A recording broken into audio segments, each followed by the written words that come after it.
Look at that shot, huh? All right. Mother's Day just days away, and this year, Mom may need more love than ever. Yeah, parents are really struggling these days with anxiety and stress, and it's really trickling down to the rest of the family. Actually, a new study from Ohio State University finds that 66% of parents experience parental burnout, and of course, moms are most at risk. Our next guest is on a mission to help moms and dads simplify their parenting, lower stress, and raise less anxious kids. Please welcome former teacher, mom of four, and founder of Play, Learn, Thrive, Alana Gallo. Thanks so much for being with us.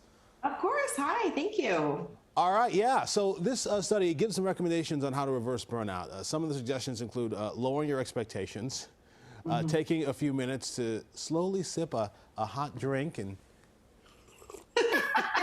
and ask for help. I'm an iced coffee person. That all sounds well and good, but I mean, you know, look, I have one child at home. I know you got four kids. You know, that moment to sip a drink or whatever. I mean, it just seems like it's not always there.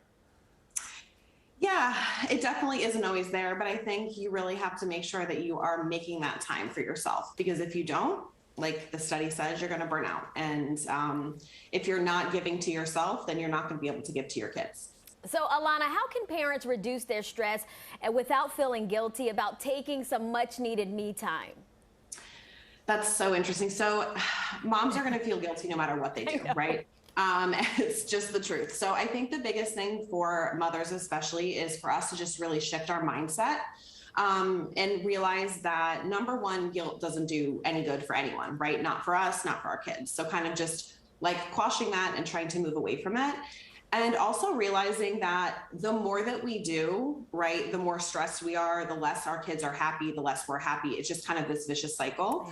Yeah. And it's not normal for us to be doing all this by ourselves, right? We're supposed to have this village, and we most of us don't really have that, or at least not what we should have. So just really shifting our mindset and like the study says, lowering our expectations and knowing that what we're doing is good enough. You know what? I'll just say this as a dad, because I've been accused of being laissez-faire.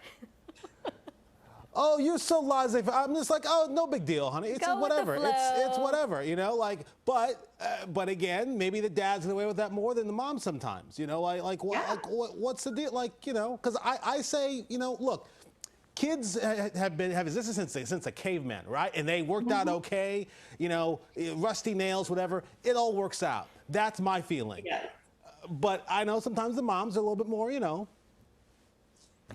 I think there's so much pressure from society for mothers, especially, for everything to be perfect, right? Like have the meal cooked and have the house clean and have the kids dressed in matching outfits and have, you know, everything just be perfect. And, you know, remembering like the preschool parties and the, you know, this person's invitation and all the things that we have to keep track in our head. And so I just think that there's a lot of this kind of mental load that we have to carry that just kind of spills over, and it definitely impacts our ability to see things clearly like that, right? Like stepping back and saying, okay, kids have survived, right, for since the dawn of time, and they'll be okay. It's okay if the house isn't clean, if they don't match, right? If their hands are dirty, it's not a big deal. And it's hard when society's kind of watching you or your every move and is like, oh, well, she's doing this or she's doing that. And so I definitely feel a little jealous of the dads who don't necessarily feel that sense of pressure.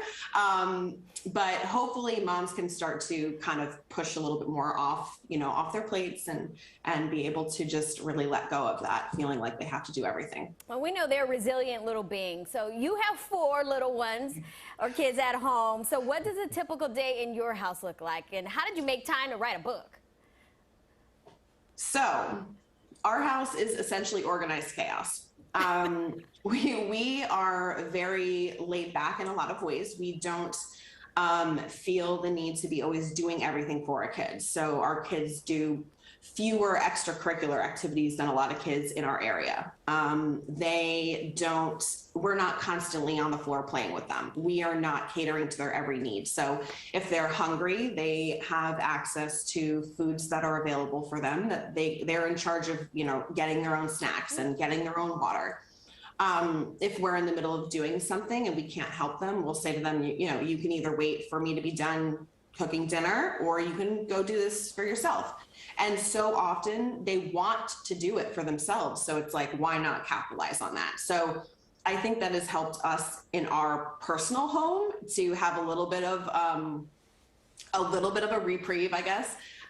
That's not to say that it is anywhere near, perfect at all. It is very far from that. But our kids are very independent, and they know that we also have our own responsibilities, and I think that they appreciate that. So it kind of helps things flow a little bit better. All right. Well, give them a little independence. Absolutely.